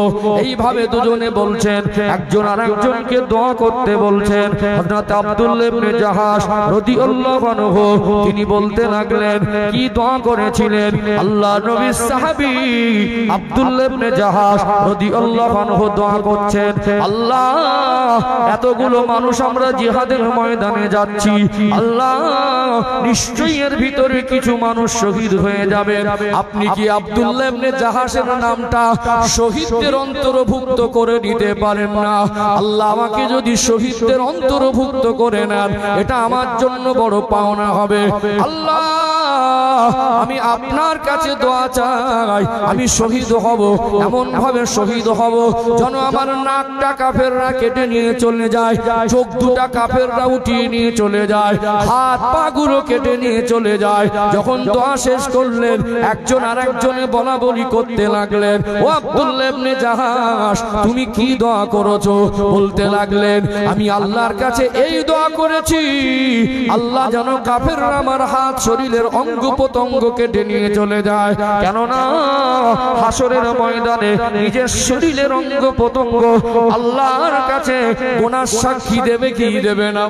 আল্লাহর ভয় তাদের শরীরে কত ছিল, আখিরাতের চিন্তা কত ছিল। আল্লাহ নবী সাহাবারা চলে গেলেন বদরের প্রান্তরে একটা গিরিপথে। আল্লাহ নবী হুজুর আমার হযরত মুসাব ইবনে উমাইর রাদিয়াল্লাহু আনহু সহ একটা সংখ্যা সাহাবীকে ওই জায়গায় দাঁড় করিয়ে দিলেন। সাহাবীদের বলেছিলেন, ও বাবা সাহাবীরা, কোন রকম পরিস্থিতিতে তোমরা এই গিরিপথটা ছেড়ে যেন আসবে না। প্রায় 70 জনের মতো সাহাবা আল্লাহ নবী সাহাবীদেরকে ওই জায়গায় দাঁড় করিয়ে দিলেন। ওই জায়গাতে আল্লাহ নবী সাহাবীরা চতুর্দিক থেকে সব ফিল্ডে নেমে গেল। বেরিয়েছিলেন 1000-এর মতো সাহাবী। আব্দুল্লাহ ইবনে উবাই ইবনে সুলুল এই মুনাফিক কি করলো, কিছু নরম মনের সাহাবীদেরকে ভুল বুঝিয়ে 300 সাহাবীদেরকে ঘুরিয়ে নিল। সৈন্য সংখ্যা দাঁড়ালো কতটা? 700 জন। কাফেররা ছিল 3000। যুদ্ধের ঘটনা সংক্ষিপ্ত আকারে বলছি। যুদ্ধ শুরু হয়ে গেল ভয় পক্ষের। আল্লাহ নবী সাহাবাদের মনে ঈমানি শক্তি ছিল, ঈমানি বল ছিল। বদরের ময়দানে যেভাবে জয়ী হয়েছিলেন সাহাবীদের মনে আনন্দ কাজ করছিল। যত সৈন্য সংখ্যা বেশি হোক, আমরা আজকে জান যদি দিতে হয় সর্বস্ব আমরা দিয়ে দেব, শহীদ হয়ে যাব, ইসলামের উপর আঘাত আসতে দেব না। সাহাবাদের তুমুল যুদ্ধ, বীর যোদ্ধারা যুদ্ধের ময়দানে ঝাঁপিয়ে পড়লেন। অল্প সময়ের মধ্যে কাফেররা এরা এত আতঙ্কিত হয়ে গেল, ভয় পেয়ে গেল, আতঙ্কিত হয়ে পিছু পা হয়ে ছুটে ছুটে পালাতে লাগলো। তাদের মাল সম্পদ ফেলে রেখে, যুদ্ধস্ত্র উট ঘোড়া ছেড়ে রেখে জান বাঁচানোর তাগিদে তারা পালাতে লাগলো। ওই সময় সাহাবারা গনিমতের মাল কুড়াচ্ছেন যে গিরিপথে আল্লাহ নবী সাহাবাদের মোতায়েন করেছিলেন। সাহাবারা মনে করলেন যুদ্ধ শেষ হয়ে গেছে, যুদ্ধ সমাপ্ত হয়ে গেছে। সাহাবারা গনিমতের মাল কুড়াচ্ছেন, আমরাও গনিমতের মাল কুড়াই। আল্লাহ নবী বলেছিলেন আমার অনুমতি ছাড়া এই জায়গার পজিশন ছাড়বে না। যেই তারা পজিশন ছেড়ে চলে এসেছে, ওই সময় পিছন দিক থেকে আবু সুফিয়ানের নেতৃত্বে বলতে লাগলো, দেখ দেখ পজিশনটা উল্টো দিকে ঘুরে গেছে, একটু এই দিক থেকে হামলা করলে পজিশন আমাদের হাতে আসবে। যেই উল্টো দিক থেকে ওই গিরিপথের সাহাবারা সরে গেল, পজিশনটা কাফেরদের দখলে চলে আসলো। তুমুল যুদ্ধ শুরু হয়ে গেল। কাফেররা এবারে আঘাত করতে শুরু করেছে। তাদের উদ্দেশ্য আল্লাহ নবী কোথায়, আল্লাহ নবীকে আঘাত করবে। আমার নবী হুজুর আমার যে জায়গায় আছেন, আমার নবীর সামনে আবু উবাইদা রাদিয়াল্লাহু আনহু আমার নবীকে ঘিরে রেখেছেন, হযরত তালহা রাদিয়াল্লাহু আনহু আমার নবীকে ঘিরে রেখেছেন। কাফেরদের উদ্দেশ্য হলো আমার নবীকে জানে মিটিয়ে দেওয়া। আমার নবীর উপরে তীরের বর্ষণ শুরু হয়ে যায়, সাহাবারা বুকটা পেতে দেয়, তীরগুলো বুকে এসে বিঁধে যায়, সাহাবারা বুকটা পেতে যায়, বুকটা ঝাঁঝরা হয়ে যায়, আমি শহীদ হয়ে যাব, আমার রাসূলুল্লাহ যেন আঘাত না পায়। একটা পর্যায়ে আল্লাহ নবী এমন ভাবে আঘাত প্রাপ্ত হলেন, আল্লাহ নবীর মাথায় যে লোহার হেলমেট ছিল, হেলমেটের দাঁত হুজুরের কপাল মোবারকে ঢুকে গেল, আল্লাহ নবীর দান মোবারক শহীদ হয়ে গেল, নবী আমার জমিনে পড়ে গেলেন। একটা সময় কাফেররা চিৎকার দিয়ে বলে উঠলো, মুহাম্মাদুর রাসূলুল্লাহ সাল্লাল্লাহু আলাইহি ওয়াসাল্লাম মেরে দিয়েছি, শহীদ হয়ে গেছে। এই খবরটা গোটা যুদ্ধের ময়দানে যখন কাফেররা বলতে লাগলো, সাহাবারা পাগল দেওয়ানা হয়ে গেল, কার জন্য বেঁচে থাকবো, কার জন্য যুদ্ধ করব, আমার নবী যদি শহীদ হয়ে যায় এই জীবন বাঁচিয়ে রেখে লাভ নেই। আল্লাহ নবীর সাহাবারা মর্মাহত হয়ে গেলেন, ভেঙে পড়লেন, যুদ্ধের ময়দানে ছাইচুট হয়ে গেলেন। কে কি করবে তিনারা নিজেরা আর ঠিক পাচ্ছেন না। ওই সময় আল্লাহ নবী এত কষ্ট পেয়েছিলেন, আমার নবী অল্প সময়ের জন্য উহুদ পাহাড়কে বলেছিলেন, এ উহুদ পাহাড়, তোর নবী আজকে এত বেশি আঘাত প্রাপ্ত হয়েছে, ওরে উহুদ পাহাড়, তুই কি তোর নবীর জন্য একটু আশ্রয় করে দিতে পারবি না? অল্প সময়ের জন্য উহুদ পাহাড়টা ফাঁকা হয়ে আমার নবীকে আশ্রয় দিয়েছিলেন। আরো জোরে বলুন, নবী আমার এত আঘাত প্রাপ্ত হয়েছিলেন, ভাবতে লাগলেন এই পরিস্থিতিতে আমি কি করি। আমার সাহাবারা নবীকে খুঁজে নবীর সাহাবারা আমার রাসূলকে খুঁজে পাচ্ছেন না। অল্প সময়ের মধ্যে আমার নবীকে দেখতে পেলেন, আমার নবী যে পাথরের উপর আঘাত প্রাপ্ত হয়ে বসেছিলেন, আমার নবীর রক্ত মোবারকটা যে পাথরে লেগেছিল 1400 বছর পার হয়ে গেল, আজও ওই পাথরটা কালো আকারে রয়েছে। আমার নবীর রক্ত মোবারকের নিশানা ওই পাথর থেকে আজও মুছে যায়নি। সাহাবারা আমার নবীকে দেখতে পেয়ে তারা বলল, মুহাম্মাদুর রাসূলুল্লাহকে মেরে দিয়েছি। কাফেরদের কথায় তারা ভেঙে পড়েছিলেন। পুনরায় আবার সাহাবারা পুনরায় তাদের ঈমানি শক্তি ফিরে পেল, বলল, রাসূল আমাদের শহীদ হয় নাই, আমাদের নবী বেঁচে আছে, জান সব চলে যাবে, রাসূলুল্লাহর উপর আঘাত আসতে দেব না। এমন ভাবে যুদ্ধ করতে লাগলেন, কাফেরদের দাঁড়িয়ে নিয়ে অনেকটা দূর পর্যন্ত চলে গেল। আল্লাহ নবীর চাচা হযরত আমির হামজা রাদিয়াল্লাহু আনহু তিনি কি করলেন, যুদ্ধ করতে করতে কাফেরদের ভিতরে অনেকটা ভিতরে চলে গেল। ওয়াহশী নামক একজন কিরীতদাস ছিল, তাকে বলা হয়েছিল, তুমি যদি শহীদ করে দিতে পারো মুসলমানদেরকে তাহলে তোমাকে বিনাপনে মুক্তি দেব। তার টার্গেট ছিল, আমি যদি কোন রকমে শহীদ করে দিতে পারি মুসলমানদের তাহলে আমাকে এই কিরীতদাস জীবন থেকে মুক্তি দেবে।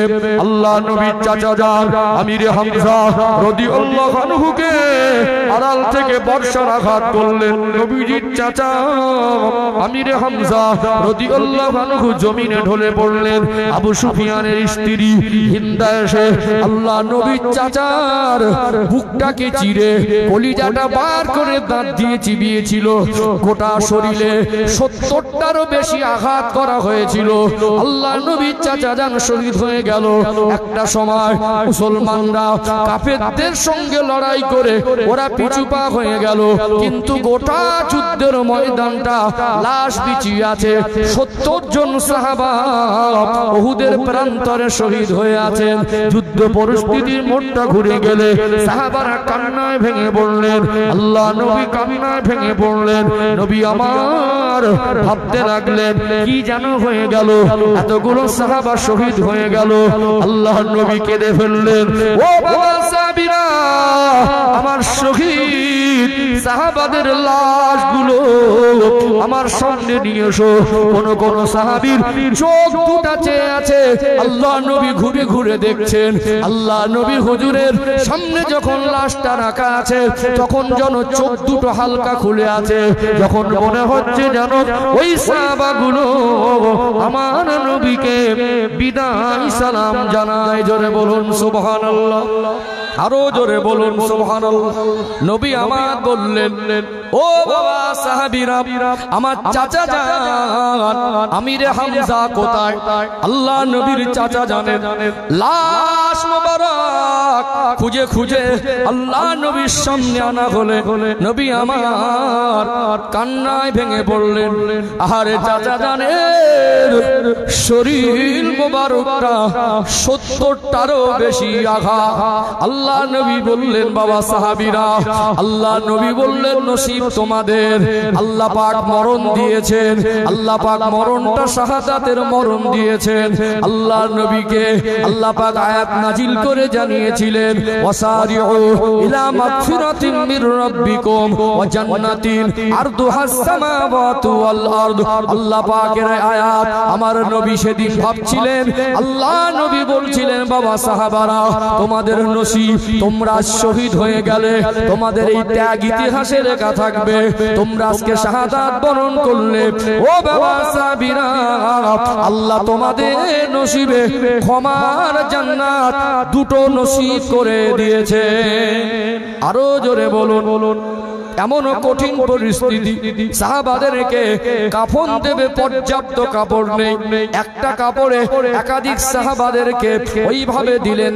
আল্লাহ নবী চাচা জানের শরীরের উপরে একটা ছোট কাপড় ঢাকা ছিল, মাথার দিকে ঢাকলে পার দিকটা খালি হয়, পার দিকে ঢাকলে মাথার দিকটা খালি হয়। আল্লাহ নবী বললেন, তোমরা মাথার দিকে কাপড়টা ঢেকে দাও, পায়ের দিকে আমার চাচা জানের শরীরের পায়ের অংশটা পাহাড়ি ঘাস দিয়ে ঢেকে দাও। মনে রাখবেন, শহীদরা শহীদ হলে শহীদানদের লাশ গোসল দেওয়া হয় না, শহীদানদের লাশ গোসল হয় না, জানাজা করে কাফনে দেওয়া হয় না। যে কাপড়ে রক্তাক্ত শরীরে শহীদ হন, ওই কাপড়ে ওই অবস্থায় বিনা গোসলে আল্লাহ নবীর শহীদ সাহাবাদের দাফন করা হলো। হাসরের ময়দানে শহীদানরা উঠবে রক্তমাখা চেহারা নিয়ে, ক্ষত বিক্ষত শরীর নিয়ে হাসরের ময়দানে দাঁড়াবে। ওই ক্ষত অবস্থা, ওই শহীদ অবস্থায় কাপড় পরা নিয়ে আল্লাহ বলবেন, ও হাসরবাসী, ও আমার শহীদ বান্দা বান্দিরা, আজকে তোমরা কি চাও?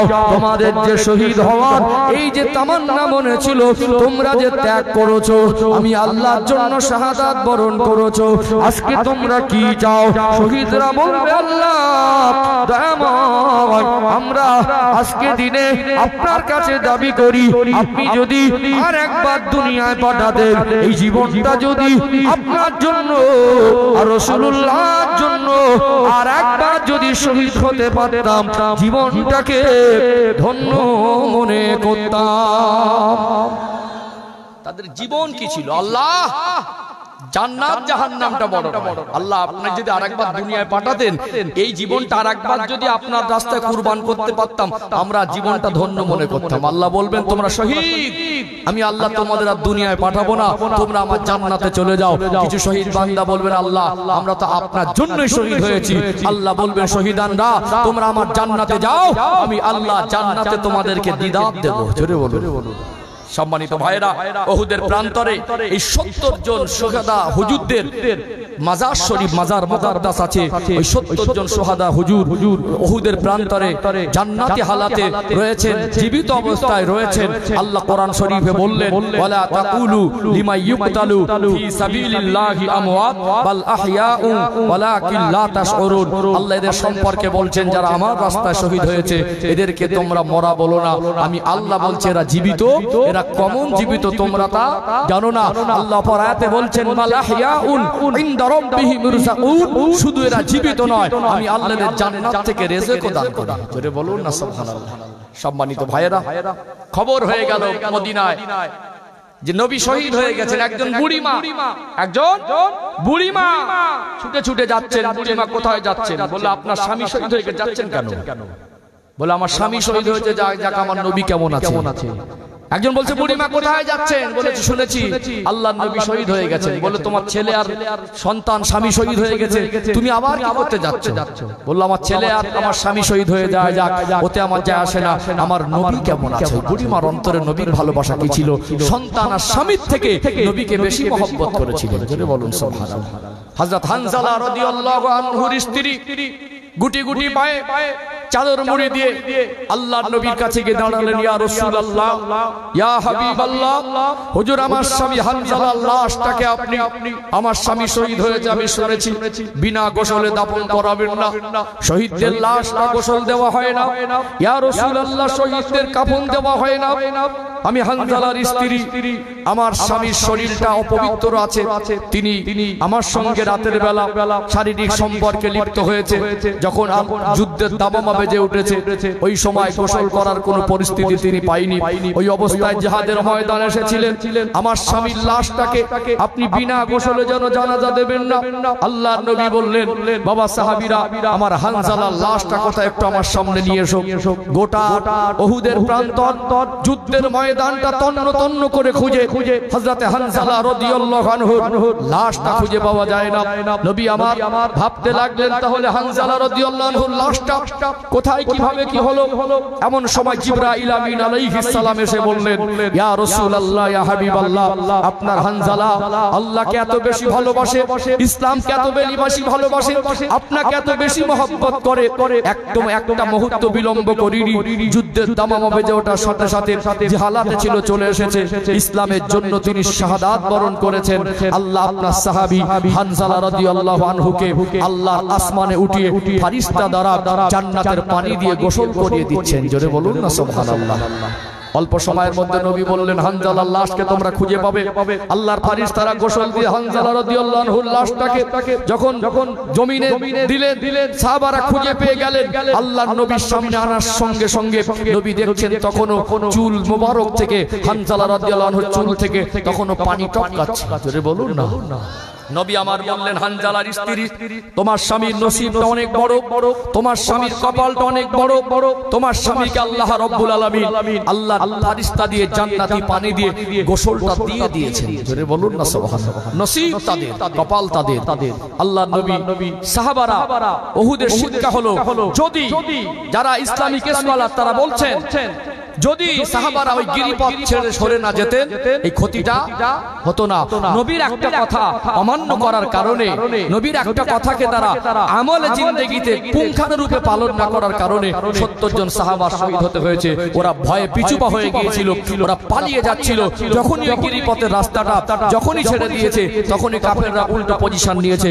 নবী বলেছিলেন বারবার, খবরদার, কোন হালাতে আমি রাসূলুল্লাহর অনুমতি ছাড়া ওই জায়গার পজিশন তোমরা ছাড়বে না। কিন্তু আমার নবীর একটা কথা অমান্য করার কারণে এরকম যদি ক্ষতি হয়, আমরা সারা দিন নবীর কত কথা অমান্য করি। কি গো, যে পজিশনের কথা অমান্য করছে সেই পজিশনে ক্ষতি আছে, সেই পজিশনে ওটা যুদ্ধের পরিস্থিতিতে অমান্য, ওখানে যুদ্ধের ময়দানে ক্ষতি হয়েছে। যে কোনো পজিশনে অমান্য করলে সেই পজিশনে আমাদের ক্ষতি আছে। কথা কি বুঝতে পারছেন? আল্লাহ আমাদের নবীর কথা অনুযায়ী জীবন তৈরি করার তৌফিক দান করেন, আল্লাহর আদেশ নিষেধ মেনে জীবন তৈরি করার তৌফিক দান করেন। বলেন আল্লাহুম্মা আমিন। আজও ওই শুহাদা হুজুরদের মাজার মুকাদ্দাসের কাছে যাবেন, ৭০ জন আল্লাহর জান্নাতের সাহাবা, আল্লাহর প্রিয় বান্দা। আল্লাহর নবী বললেন, আজকে শহীদদের সরদার হলেন আমার চাচা আমির হামজা রাদিয়াল্লাহু আনহু লকাব হলো সাইয়্যিদুশ শুহাদা, শহীদদের সরদার। জোরে বলুন সুবহানাল্লাহ। সাহাবাদের হাত কেটে গেছে, একটা হাত দিয়ে পতাকা উত্তোলন করে রেখেছে, সাহাবাদের আরেকটা হাত কেটে গেছে, দাঁত দিয়ে কামড়ে ইসলামের পতাকাটাকে উত্তোলন করে রেখেছিলেন। ইসলামের জন্য তাদের কি ত্যাগ, তাদের জান মাল সর্বস্ব কুরবান করেছে। আজ আমরা বাপের সন্তান, মায়ের সন্তান, আমরা দুনিয়ায় ভূমিষ্ঠ হয়ে, বাবা মা খাইয়েছে বড় করেছে, আমরা দুনিয়ায় ভূমিষ্ঠ হয়ে ইসলাম বুঝেছি, ইসলাম শিখেছি, আমরা বড় হয়েছি, আল্লাহকে চিনেছি, নবীকে চিনেছি। বিশ্বাস করুন, আজকে আমাদের প্রতি আল্লাহর হুকুমের গুরুত্ব নেই, নবীর বড় কথার গুরুত্ব নেই, আমাদের জিন্দেগিতে সুন্নত নেই, আমাদের ভিতরে সততা নেই। অত্যন্ত আফসোসের সঙ্গে, আক্ষেপের সঙ্গে বলি, আজকে আমরা ইসলামের গুরুত্ব আমরা বুঝে আসছে না। সাহাবারা তারা ঈমান আনতে গিয়ে, সাহাবারা তারা আল্লাহকে মানতে গিয়ে তাদের কত ত্যাগ, তাদের কত প্রতিজ্ঞা, তাদের কত এই যে কষ্ট, তারা পৃথিবীর মানুষকে উদাহরণ দিয়ে দেখিয়ে দিলেন যে আল্লাহকে মানা কাকে বলে, নবীকে মানা কাকে বলে। কিয়ামত পর্যন্ত পৃথিবীর মানুষের কাছে শুহাদা হুজুরদের, শহীদের মুহূর্তগুলো উদাহরণ হয়ে থাকবে। আল্লাহ আমাদের নবী সাহাবা হুজুরদের অনুকরণে, নবী সাহাবা হুজুরদের ত্যাগের গুলোকে দেখে আমাদের জীবনকে সাজানোর তৌফিক দান করেন। বলেন আল্লাহুম্মা আমিন, বলেন আল্লাহুম্মা।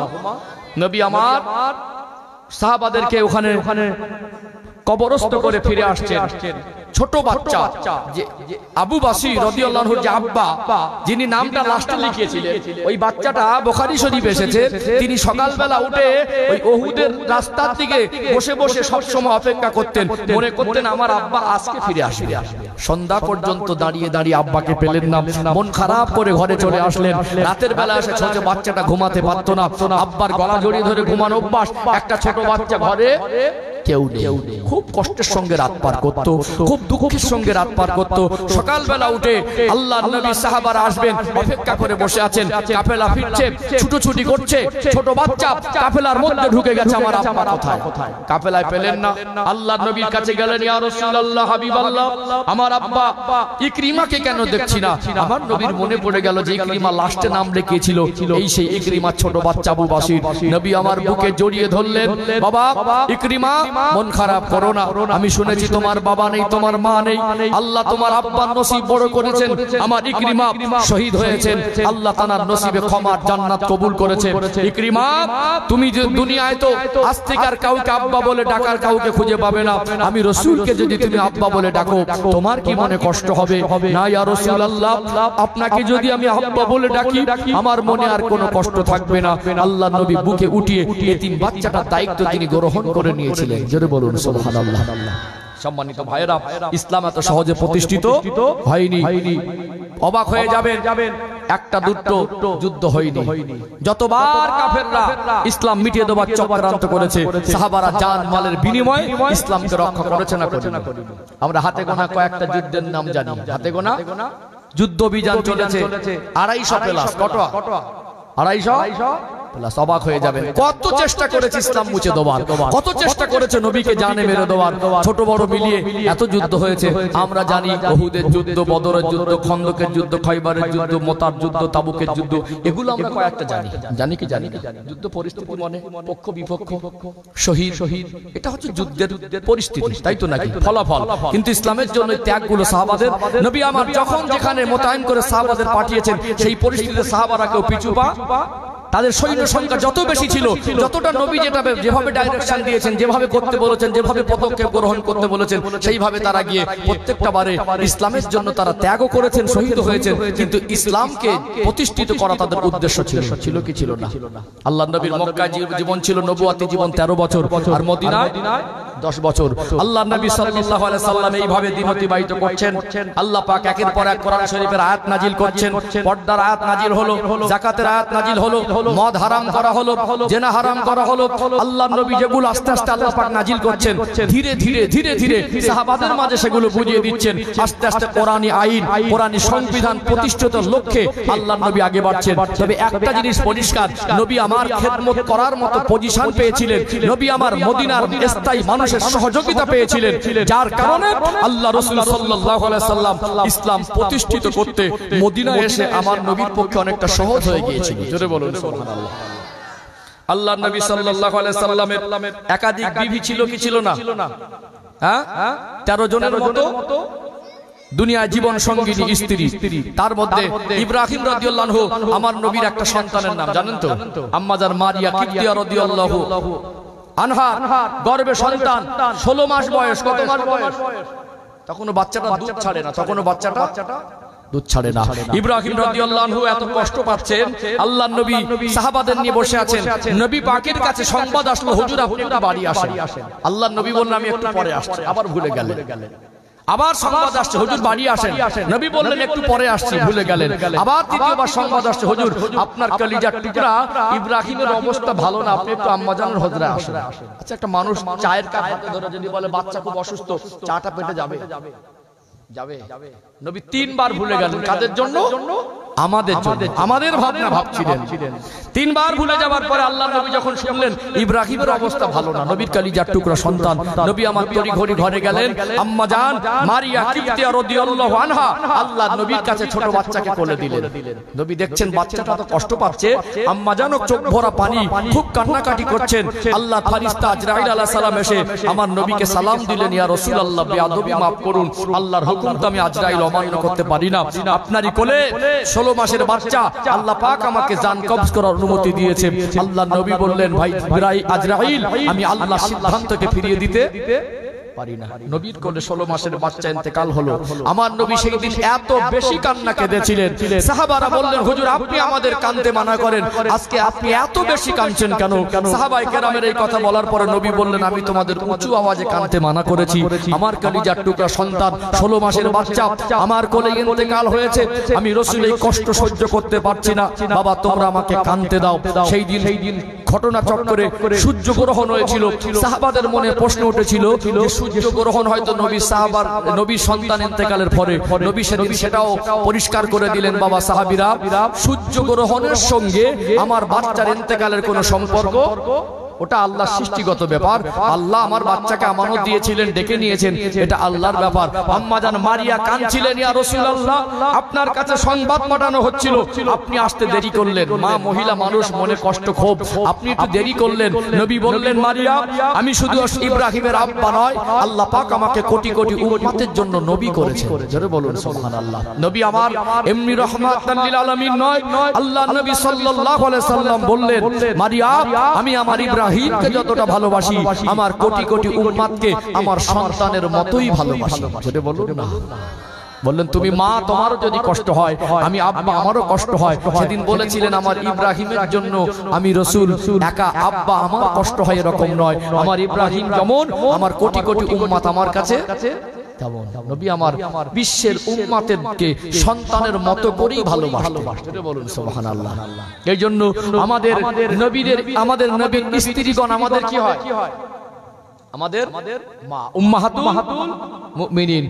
নবীর ওফাতের পরে নবীর কোন স্ত্রী কারোর সঙ্গে বিবাহ বন্ধনে আবদ্ধ হতে পারবেন, এটা হলো কি শরীয়ত, এটা হলো শরীয়ত। এখন অনেকেই বলে ফেলেন নবী আমাদের ভাই, ঈমানের 12টা বেজে যাবে, কড়া ঈমান বেঈমান হয়ে যাবে নবীকে ভাই বলে। আল্লাহ আমাদের বোঝার তৌফিক দান করেন। সোজা হিসেব দেখায়, মুসলমানের ভাই ভাই, নবী মুসলমান আমি মুসলমান। কত বড় গাধা বুঝতে পেরেছেন? কত বড় গাধা বুঝতে পেরেছেন? যেখানে সেখানে হিসাব মেলালে হবে, যেখানে সেখানে হিসাব মেলালে হবে না। আল্লাহ আমাদের বোঝার তৌফিক দান করেন, বলেন আল্লাহুম্মা আমিন। সম্মানিত ভাইয়েরা, যখন মদের হারাম ঘোষণা হলো, কিছু কিছু সাহাবী আগের দিনে মদের ব্যবসা ছিল, তখন তো মদ একসাথে হারাম হয়নি। সেই সময় আল্লাহর নবী যখন বললেন সাহাবারা মদকে হারাম ঘোষণা হয়েছে, তখন সাহাবারা বলতে পারতেন, হুজুর এত টাকার মাল জমা আছে, এত টাকার মাল এক্সট্রা যেগুলো বিক্রি করেন, বলতে পারতেন না? আমরা হলে সুযোগ খুঁজতাম, কি খুঁজতাম? এত টাকা লস খাবো। সাহাবারা বললেন আল্লাহ যখন হারাম করেছেন ওই জিনিস আর গ্রহণ করব না। সাহাবারা মদের গুদাম ভেঙে মদের নালা বইয়ে দিলেন, মাল একটার বিক্রি করিনি। এখন সমাজ বলছে পরিবর্তন হচ্ছে, মা এক গ্লাস দুধ গরম করে দিলে খেতে ভালো লাগে না, পয়সা দিয়ে মদ কিনে খাচ্ছে। ঠিক গো, মা এক গ্লাস দুধ গরম করে দিলে খেতে চায় না, বলে ভালো লাগে না, কিন্তু পয়সা দিয়ে মদ কিনে খাচ্ছে। কথা ঠিক না বেঠিক? বাড়িতে ভালো মন্দ করে মা ডাকলে বলে ভালো লাগে না, টাকা দিয়ে গাঁজা কিনে খাচ্ছে। আপনাদের পরিবেশ ভালো আছে? এখন কিছু কিছু এলাকায় পরিবেশ সব গাঁজা বাবা বেড়ে গেছে। ছোট ছোট যুবক ছেলে, তরুণ ছেলেগুলো সব নষ্ট হয়ে যাচ্ছে, গাঁজার মধ্যে লিপ্ত হয়ে যাচ্ছে। আল্লাহ আমাদের সমাজকে গাঁজা মদ মুক্ত হারাম জিনিস থেকে আল্লাহ আমাদের ছেলেদের ভাইদেরকে হেফাজতে রাখেন, বলেন আল্লাহুম্মা আমিন।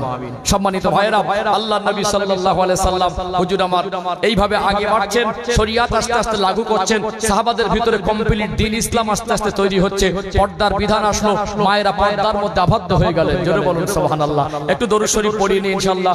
আমি ওই হুদাইবিয়ার সন্ধির কথা বলবো ইনশাআল্লাহ, তারপর ইনশাআল্লাহ মক্কা বিজয়ের ঘটনাটা বলবো, তারপরে বিদায় হজের ভাষণ দিয়ে রাসূলের ইন্তেকাল দিয়ে সমাপ্ত করব ইনশাআল্লাহ। আজ 12টা বাজুক নাকি? আজকে 12টা হবে ইনশাআল্লাহ। হ্যাঁ ইনশাআল্লাহ, একটু বেশি হবে, 2-5 মিনিট বেশি হয় দেখা যাবে।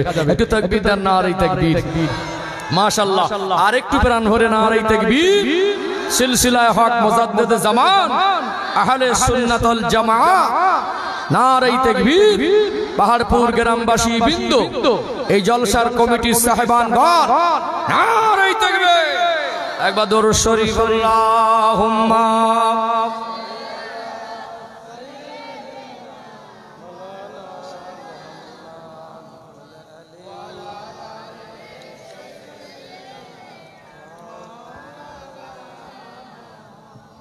हब्बे अहमद जलही सीने में है मैं हूँ मेरा दिल मदीने में है फूल तो फूल काटूं क्या हुस्न है लुत्फ़े जन्नत से बढ़कर मदीने में है अल्लाहुम्मा सल्ले अला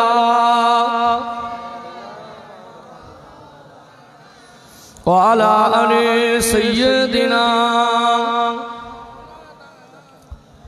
इन हवाओं से कह दो ना इधर मुझको खुशबू की कोई जरूरत नहीं जिनकी खुशबू से महका सारा जहां खुशबू नबी के पसीने में है अल्लाहुम्मा सल्ले अला वाला अले सय्यदिना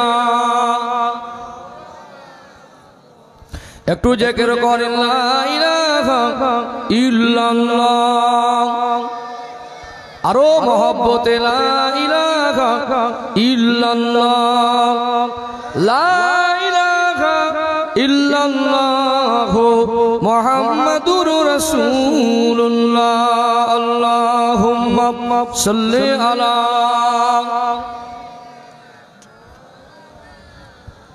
ওয়ালা আলি সাইয়্যিদিনা সম্মানিত উপস্থিতি আমার বাবাজিরা ভাইরা 6 হিজরিতে আল্লাহর নবী সাল্লাল্লাহু আলাইহি সাল্লাম তিনি একবার সিদ্ধান্ত নিলেন যে আমি চলে এসেছি 6 বছর হয়ে গেল 5 বছর প্লাস হয়ে গেল আমার সেই জন্মভূমি মক্কার জমিন ছেড়ে এসেছি একবারও আর যাওয়া হয়নি সাহাবাদের নিয়ে একটা কাফেলা তৈরি করলেন চলো আমরা একবার হজ আদায় করতে যাব আমরা যুদ্ধ করতে যাব না আমরা তাদের সঙ্গে লড়াই করতে যাব না আমরা আল্লাহর কাবা ঘরে হজ আদায় করব আর আমার বিবি খাদিজাতুল কুবরা রাদিয়াল্লাহু আনহার কবরটা জিয়ারত করব তা আল্লাহর নবী সাল্লাল্লাহু আলাইহি ওয়াসাল্লাম হুজুর কাফেলা নিয়ে রওনা দিলেন মক্কার পথে হুদাইবিয়া নামক একটি জায়গায় আল্লাহর নবী সাল্লাল্লাহু আলাইহি সাল্লাম ওখানে পৌঁছালেন তো ওই জায়গায় পৌঁছে আল্লাহর নবী সাল্লাল্লাহু আলাইহি ওয়াসাল্লাম ওই জায়গাতে তাবু ফেললেন মক্কার কাফের কুরাইশরা এরা সংবাদ পেল আল্লাহর নবী সাল্লাল্লাহু আলাইহি সাল্লাম কাফেলা নিয়ে মক্কায় প্রবেশ করছেন এরা বলল কোন রকম ভাবে মক্কায় প্রবেশ করতে দেওয়া যাবে না আল্লাহর নবী সাল্লাল্লাহু আলাইহি ওয়াসাল্লাম তিনি ভাবলেন যে এই পরিস্থিতিতে যখন ওদের কাছে খবর গেছে ওদের ভিতর আতঙ্ক কাজ করছিল কেন পরপর দুটো যুদ্ধে যেভাবে ওরা ক্ষতিগ্রস্ত হয়েছে যেভাবে ওরা চরমভাবে পরাজিত হয়েছে ওরা